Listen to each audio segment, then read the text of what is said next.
Nice to see you.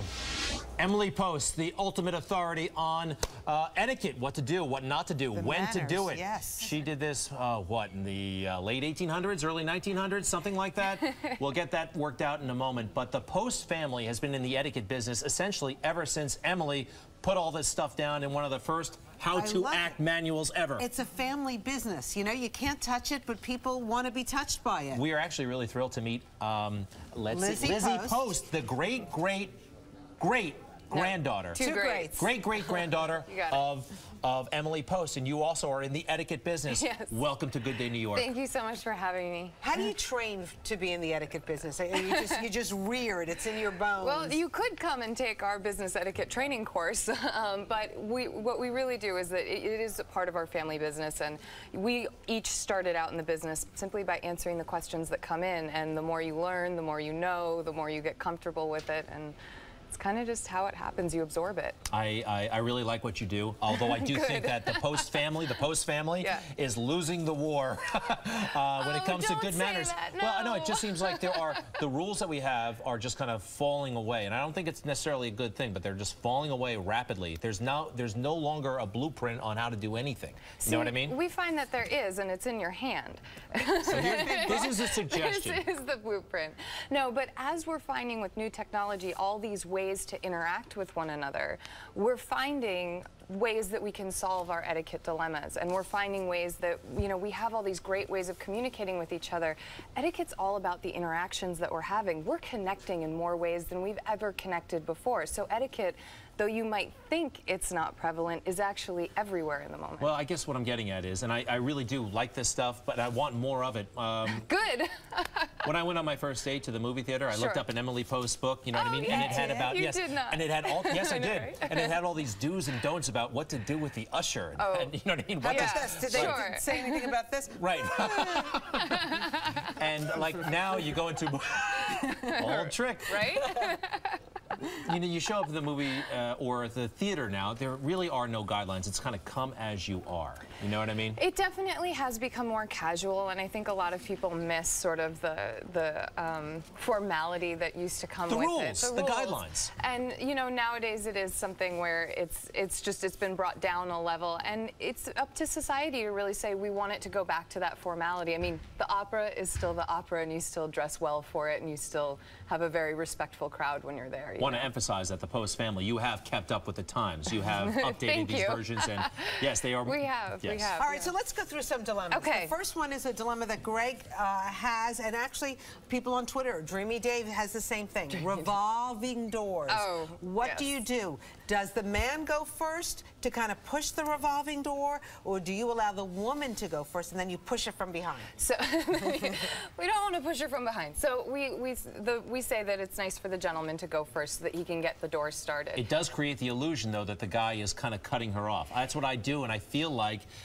some people find that rude. So here's what you can do. You can always speak your intention and say, let me get that started for you. That way she knows the reason why you're doing it. I like that. Good. I like that. How about Dana Marie Dory says that she still has a question about opening the door. Do men still have to open the door for a lady? When we're talking about the traditional roles and such, that yes, it's proper etiquette for a gentleman to open a door for a lady. It doesn't have to happen every time. If the guy has a bunch of items in his hand and the lady is right there at the door, you know, ladies, step up, you know, help a fellow citizen out.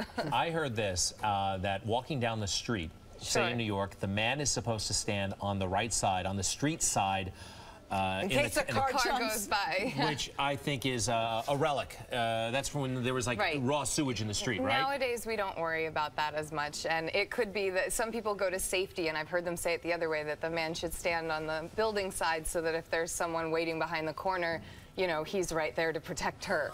You know, you hear all kinds of different things, so nowadays that's kind of an anything goes. Lizzie, I see you brought some things. Oh, we did, yes, because we often, in the summertime, we talk a lot about house guests and visits and travel and weddings and those sorts of things. So if you want, I'd love to talk with you about some awkward house guest situations. Yeah, let's do it. This is a perfect time. So one of the most awkward things is actually setting the time and making sure that, as the host, that you have control over the start and end dates. Nobody nobody likes that house guest that stays for too long because you didn't set it in the beginning. So we like to let people know that as the host, it's okay to say, listen, I would love to have you for the weekend, but on Monday, you know, I've got quite a hectic work week. I really need to make sure that I'm ready and focused for that. So Friday to Sunday Set afternoon deadlines. would be great. Setting That's good. deadlines. I got a solution too. What? A one-bedroom apartment.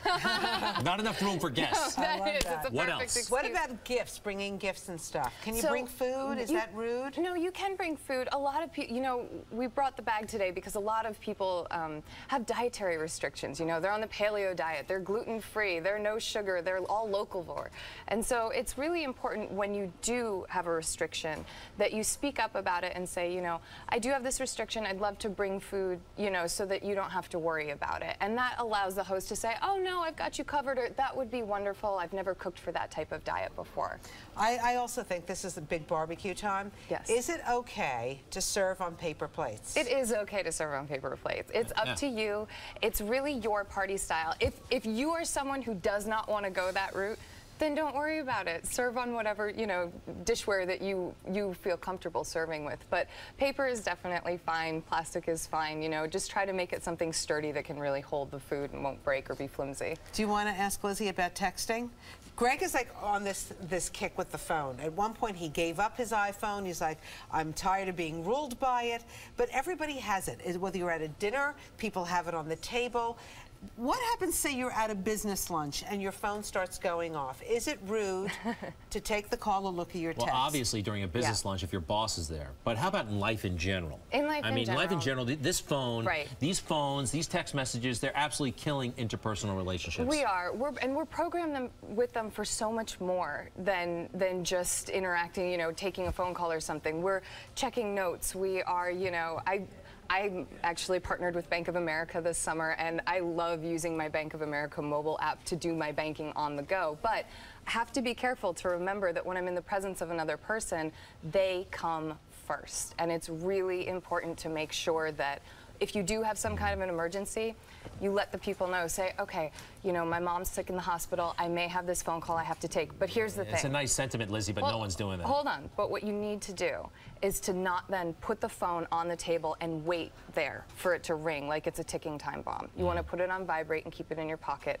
If that phone call from the hospital comes, then you can take that phone call. If that phone call from your brother comes, put the phone away. Don't answer that call. Gotcha. I got a little method. You can use this if you want. Only look at your phone on even hours of the day. 12 o'clock, 2 o'clock, 4 o'clock, or odd hours. Whatever works for you. And I then mean, if you've got rules to set for yourself that help you to manage that connection with other people, that's a good thing. Thank you, Lizzie. You're welcome, Greg. All right. Lizzie Post from the Emily Post. The Family.